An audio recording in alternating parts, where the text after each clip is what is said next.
Hello friends, welcome है आप सभी का आपके इस कृष्णा आर्ट्स एजुकेशन चैनल में, जो केवल और केवल बोर्ड एग्जाम की तैयारी करवाने के लिए बनी है। इसलिए इस चैनल को आपने अभी तक सब्सक्राइब नहीं किया तो इस चैनल को सब्सक्राइब कर दें और साइड के बेल नोटिफिकेशन को भी जरूर प्रेस कर दें, ताकि हमारी वीडियो का लेटेस्ट नोटिफिकेशन आप तक सबसे पहले पहुँच सके।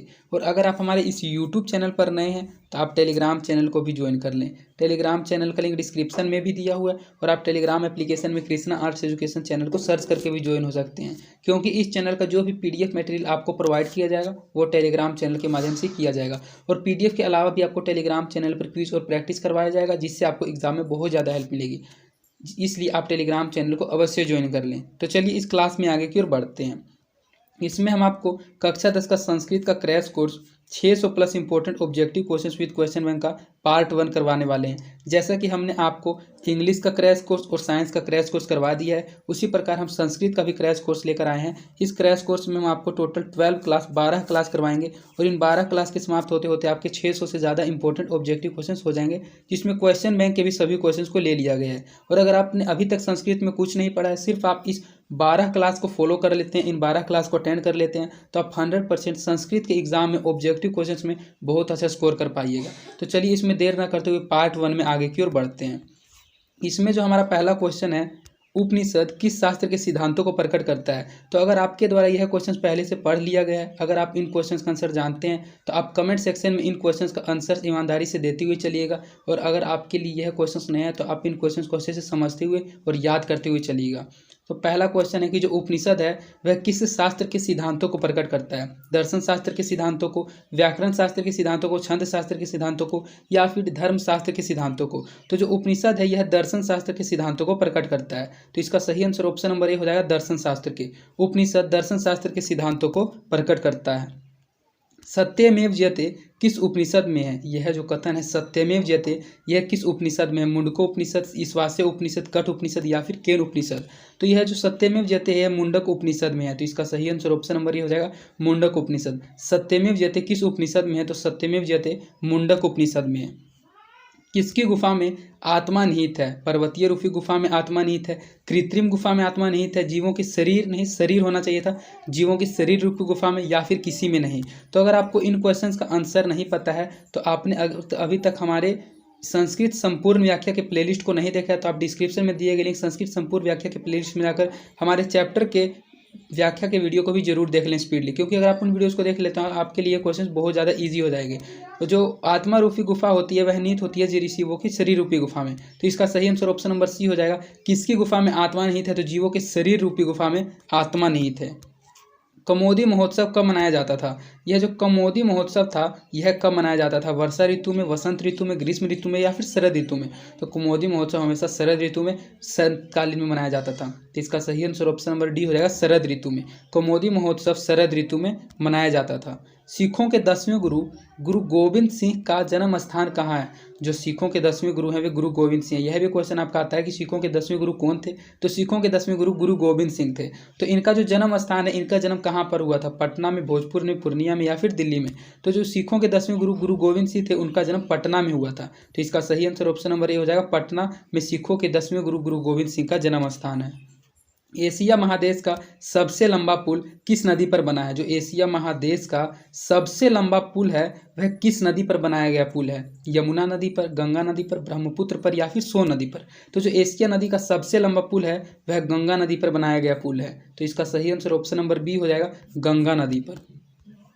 मुद्रा राक्षस ग्रंथ में किस शहर की प्राचीनता का संकेत है। यह जो मुद्रा राक्षस है यह एक ग्रंथ का नाम है और पूछा जा रहा है कि मुद्रा राक्षस ग्रंथ जो है उसमें किस शहर की प्राचीनता का संकेत है। मुजफ्फरपुर शहर की प्राचीनता का संकेत है, भागलपुर, पाटलिपुत्र, या फिर रांची। तो उसमें जो प्राचीनता का संकेत है वह शहर पाटलिपुत्र है, जिसको आज वर्तमान में पटना के नाम से जाना जाता है, और यह हमारे बिहार राज्य की राजधानी है। तो मुद्रा राक्षस ग्रंथ में पाटलिपुत्र शहर की प्राचीनता का संकेत है। तो इसका सही आंसर ऑप्शन नंबर सी हो जाएगा, पाटलिपुत्र।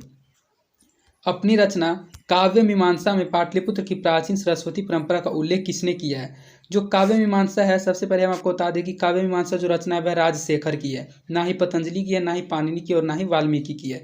यह रचना राजशेखर की है। तो राजशेखर ने ही काव्य मीमांसा रचना में पाटलिपुत्र की प्राचीन सरस्वती परंपरा का उल्लेख किया था। तो इसका सही आंसर ऑप्शन नंबर डी हो जाएगा, राजशेखर। राजशेखर ने अपनी रचना काव्य मीमांसा में पाटलिपुत्र की प्राचीन सरस्वती परंपरा का उल्लेख किया है। शिव जोड़ उपासका की संधि क्या होगी?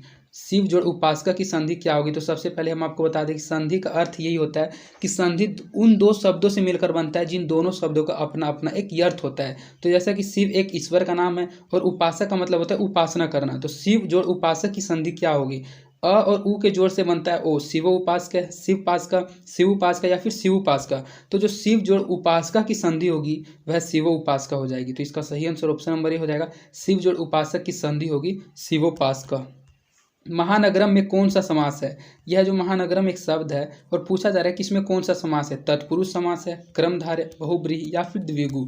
तो जो महानगरम है इसमें एक क्रमधारय समास है। तो इसका सही आंसर ऑप्शन नंबर बी हो जाएगा, क्रमधारय। महानगरम में कौन सा समास है? तो जिसमें महानता की बात की जाती हो, प्रसिद्धि की बात की जाती हो, वह तत्पुरुष क्रमधारय समास होता है। जिसमें बहुब्रीहि समास वह होता है जिसमें ईश्वर से रिलेटेड बात किया जाता है। द्विगु समास वह समास होता है जिसमें संख्या से रिलेटेड बात किया जाता है। और तत्पुरुष समास वह होता है जैसे उसका तत्पुरुष समास वह समास होता है जिस शब्द का दूसरा पद प्रधान होता है। तो यह जो महानता से रिलेटेड शब्द है महानगरम, तो यह जो समास हो जाएगा क्रमधारय। हम आपको समास में अलग से एक सेपरेट वीडियो लेकर आएंगे हिंदी में, और अगर आप उस वीडियो को देख लेंगे तो आपको 100% समास क्लियर हो जाएगा।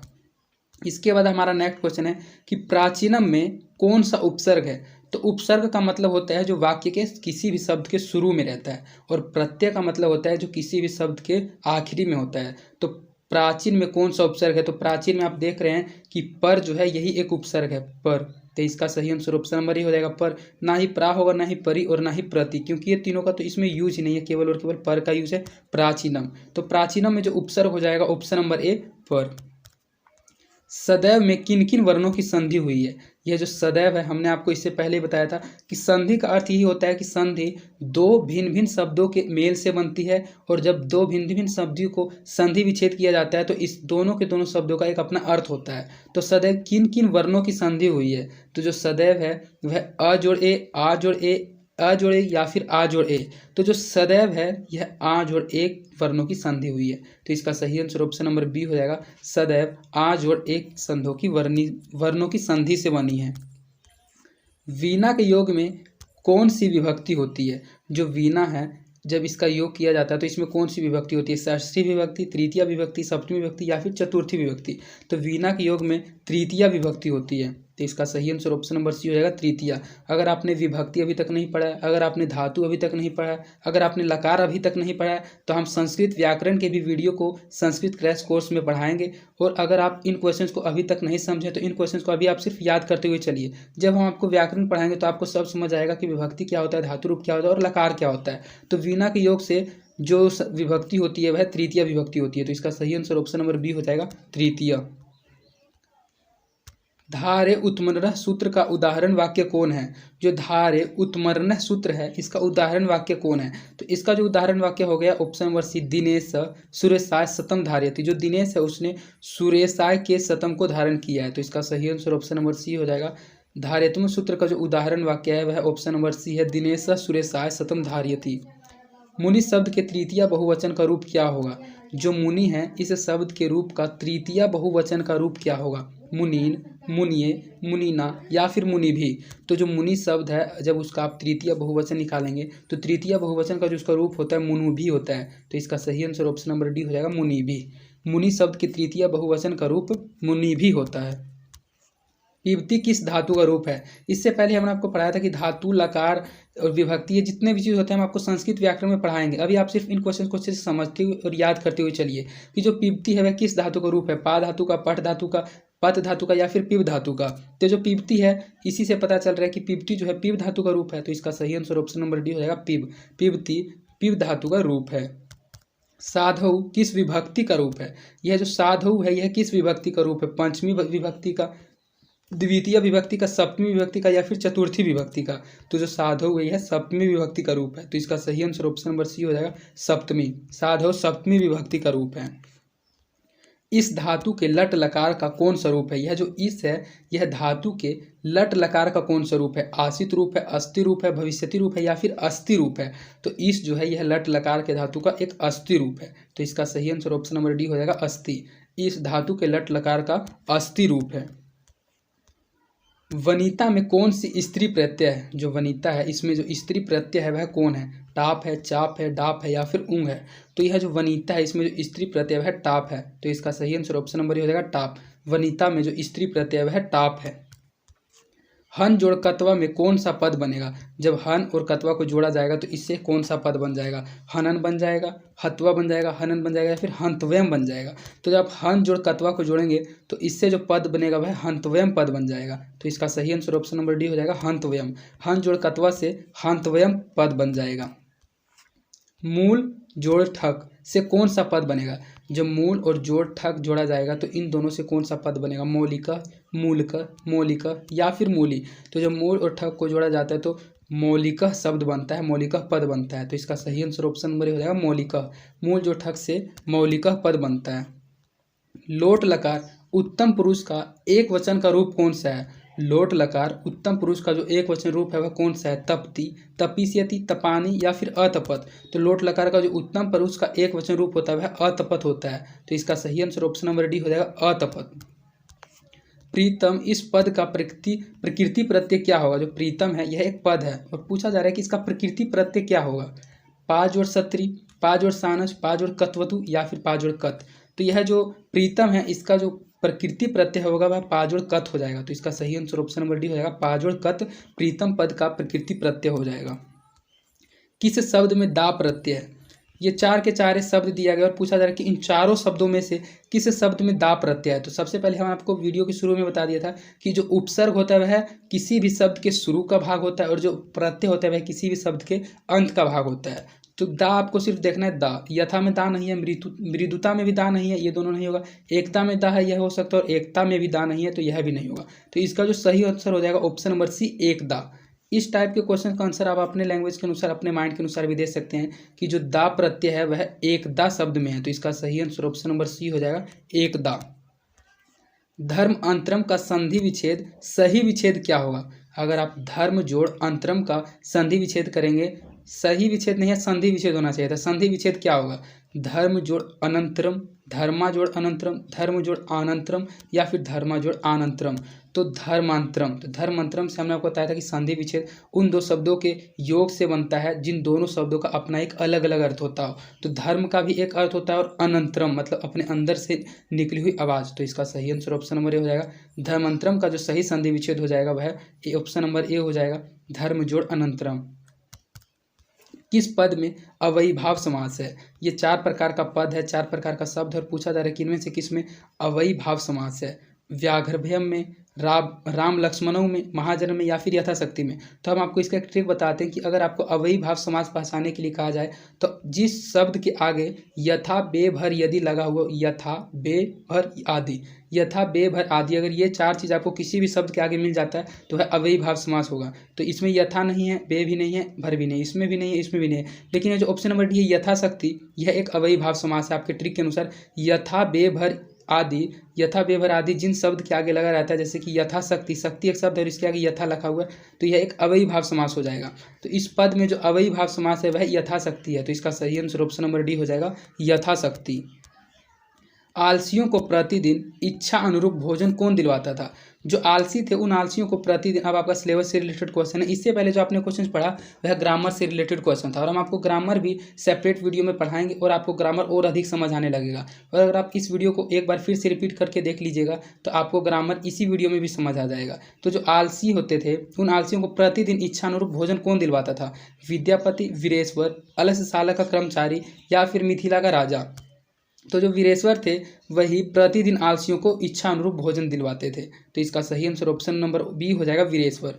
वीरेश्वर आलसियों को प्रतिदिन इच्छा अनुरूप भोजन दिलवाता था। तर्कयते यदस्मिन् गृहे अग्निव्यवस्था अस्ति, अलस कथा पाठ में यह किसकी उक्ति है? तर्कयते यदस्मिन् गृहे अग्निनम लघुम अस्ति, मतलब कि बाहर विचार किया जा रहा है कि इस घर में आग लगा हुआ है। यह जो पंक्ति है, यह जो बात है, यह किसके द्वारा कहा गया था? पहले आलसी के द्वारा, दूसरे आलसी की, तीसरे आलसी की या फिर चौथे आलसी की? तो यह जो पंक्ति है, यह जो उक्ति है कि बाहर कोई तर्क कर रहा है कि इस घर में आग लगा हुआ है, यह जो तर्क थी, यह जो उक्ति थी, यह दूसरे आलसी की उक्ति थी। तो इसका सही आंसर ऑप्शन नंबर सी हो जाएगा, दूसरे आलसी की यह उक्ति थी कि बाहर कोई तर्क कर रहा है, बाहर कोई विचार कर रहा है कि हमारे इस घर में आग लगी हुई है। स्त्रियों का रक्षक कौन है? जो स्त्रियां होती है उनको, उनका रक्षक कौन है? पति, पुत्र, पिता या फिर भाई। तो स्त्रियों का जो रक्षक होता है वह पति होता है। तो इसका सही आंसर ऑप्शन नंबर ए हो जाएगा पति। हमने आपको एक श्लोक बताया था स्त्रियानाम जनानाम रक्षनाम, तो उसमें जो स्त्री थी उनका रक्षक होता है पति। जो पुत्र होते हैं, जो बच्चे होते हैं, उनका रक्षक उनकी माता होती है जननी। उसी प्रकार स्त्रियों का रक्षक पति होता है। तो इसका सही आंसर ऑप्शन नंबर ए हो जाएगा पति। याज्ञवल्क्य ने आत्मतत्व की शिक्षा किसको दी थी? जो याज्ञवल्क्य थे उन्होंने आत्मतत्व की शिक्षा किसको दी थी? गार्गी को, मैत्रेयी को, सुलभा को या फिर अपाला को? तो जो याज्ञवल्क्य थे उन्होंने आत्मतत्व की शिक्षा मैत्रेयी को दी थी। तो इसका सही आंसर ऑप्शन नंबर बी हो जाएगा मैत्रेयी को। याज्ञवल्क्य ने आत्मतत्व की शिक्षा मैत्रेयी को दी थी।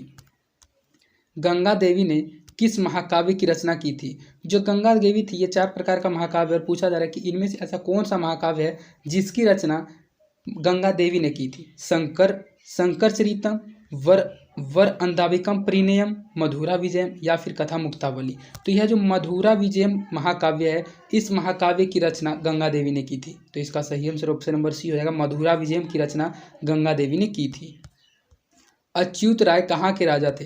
ये जो अच्युत राय थे ये कहाँ के राजा थे? काशी के, दरभंगा के, चित्तौड़गढ़ के या फिर विजयनगर के? तो यह जो अच्युत राय थे यह राजा थे विजयनगर के। तो इसका सही आंसर ऑप्शन नंबर डी हो जाएगा, विजयनगर के। अच्युत राजा थे विजयनगर के। इसके बाद आपका नेक्स्ट क्वेश्चन है स्वर्ग उपवर्ग स्पद मार्ग भूते, स्वर्ग उपवर्ग स्पद मार्ग भूते किस देश को कहा गया है? भारतवर्ष को, जापान को, यूनान को या फिर श्रीलंका को? तो इतनी अच्छी बात कि स्वर्ग जैसा देश है भारत देश को ही कहा गया होगा। तो इसका सही आंसर ऑप्शन नंबर ए हो जाएगा भारतवर्ष को। स्वर्ग उपवर्ग स्पद मार्ग भूते, स्वर्ग जैसा मार्ग जिस देश में है उस किस देश को कहा गया है? भारतवर्ष को। तो इसका सही आंसर ऑप्शन नंबर ए हो जाएगा भारतवर्ष को।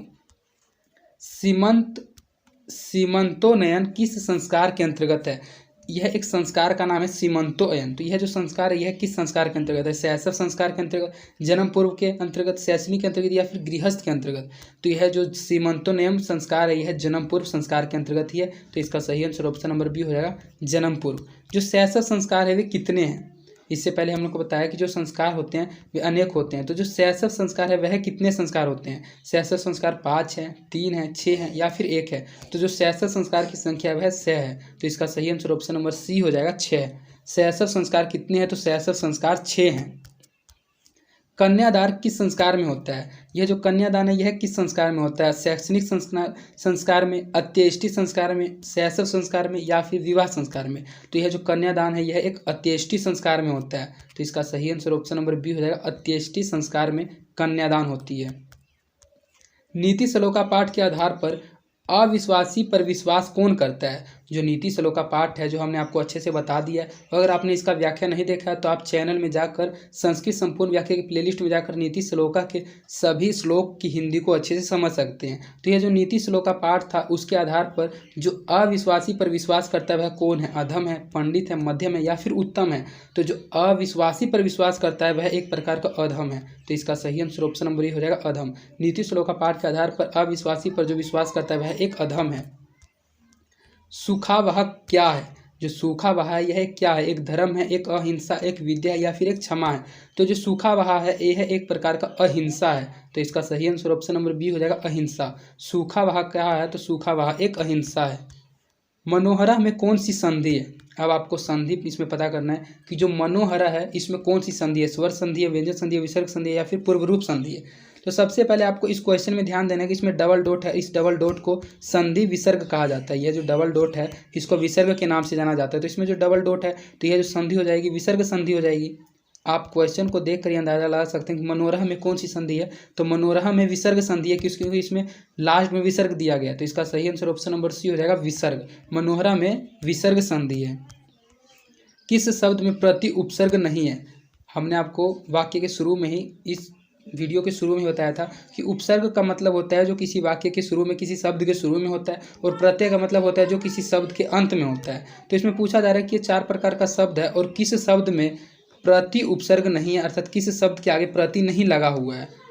प्रत्येकम, प्रतिदिनम, प्रतिभोगे या फिर प्रभावम। तो प्रत्येकम में भी प्रति जोड़ एकम इसमें भी प्रति उपसर्ग लगा हुआ है, प्रति जोड़ दिनम इसमें भी लगा हुआ है और प्रति जोड़ योगिता इसमें भी लगा हुआ है। लेकिन प्रभावम एक ऐसा शब्द है जिसमें प्रति उपसर्ग नहीं है। तो इसका सही आंसर ऑप्शन नंबर डी हो जाएगा प्रभावम। प्रभाव में प्रति उपसर्ग नहीं है।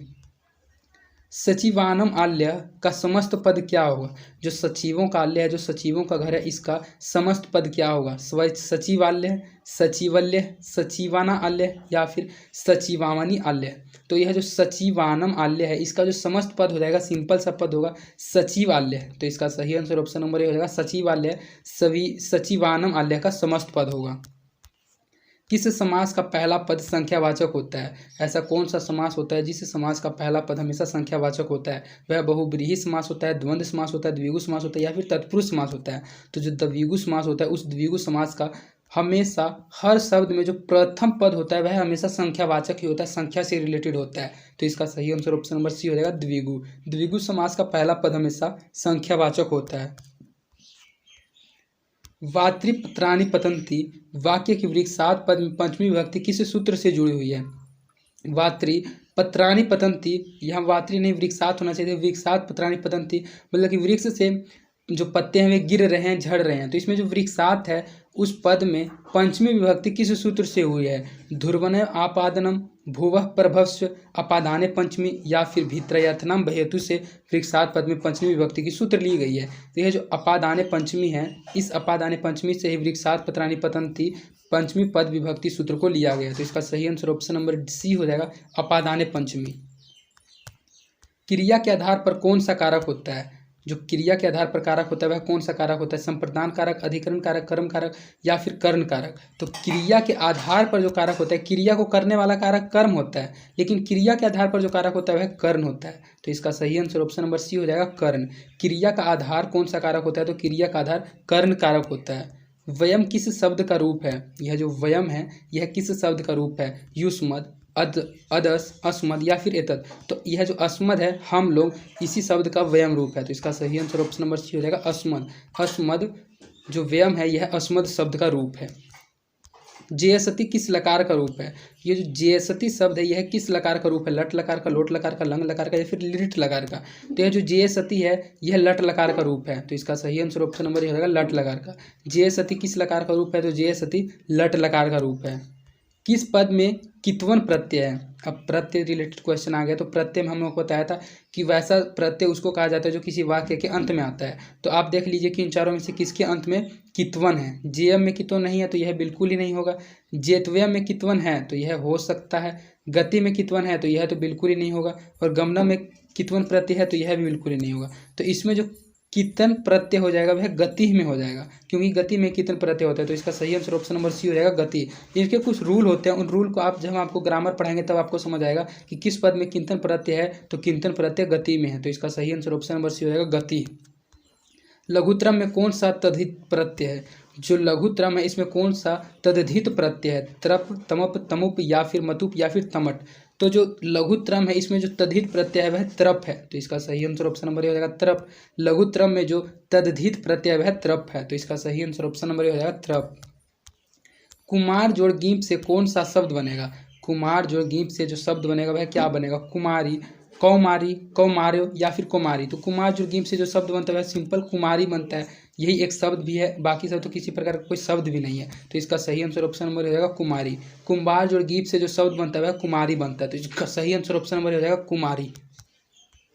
पीबन में कौन सा प्रत्यय है? यह जो पीबन है इसमें कौन सा प्रत्यय है? तो प्रत्यय हमने आपको बताया था कि प्रत्यय वह होता है जो किसी वाक्य के अंत में आता है, किसी शब्द के अंत में आता है। तो जो पीबन है उसमें सत्री प्रत्यय, सानस प्रत्यय, ल्यूट प्रत्यय या फिर नेत प्रत्यय। तो पीबन में जो प्रत्यय वह है सत्री प्रत्यय। तो इसका सही आंसर ऑप्शन नंबर हो जाएगा सत्री। पीबन में जो प्रत्यय है वह सत्री प्रत्यय है। तो इस प्रकार आपका इस वीडियो में 50 ऑब्जेक्टिव क्वेश्चंस कंप्लीट करा दिया गया, जो एग्जाम के दृष्टिकोण से बहुत ज़्यादा इंपॉर्टेंट क्वेश्चंस थे। और अगर आप इस वीडियो में अभी तक लास्ट तक बने हुए हैं तो आपको 100% इन क्वेश्चंस को पढ़ने में अच्छा लगा होगा, क्योंकि हमने आज कुछ अलग हटके पढ़ाया है। सभी टीचर लगे हुए हैं कुछ और पढ़ाने में, लेकिन हम आपको अब संस्कृत पढ़ाएंगे, क्योंकि संस्कृत एग्जाम के लिए बहुत जरूरी है। जैसा कि मैथ एग्जाम के लिए जरूरी होता है उसी प्रकार संस्कृत का भी 100 नंबर का एग्जाम होता है, संस्कृत एग्जाम के लिए जरूरी होता है। और यह हमारे क्रैश कोर्स का पहला क्लास था। हम इस क्रैश कोर्स में आपको टोटल 12 क्लास लाएंगे और व्याकरण करवाएंगे। और अगर आप सिर्फ इन 12 क्लास को अटेंड कर लेते हैं तो आप 100% संस्कृत के एग्जाम में बहुत अच्छा स्कोर कर पाइएगा। और अगर आपको हमारी वीडियोस पसंद आई है तो आप अपने दोस्तों के बीच में इन वीडियोस को जरूर शेयर करें। और आपने अभी तक हमारे इस यूट्यूब चैनल को सब्सक्राइब नहीं किया तो आप हमारे इस यूट्यूब चैनल को भी जरूर सब्सक्राइब कर दें और आप हमारे वीडियोस को लाइक भी जरूर करें, इससे हमारा मोटिवेशन बना हुआ रहता है। तो आज के लिए इतना ही, धन्यवाद। मिलते हैं आपसे नेक्स्ट वीडियो में। Fearless.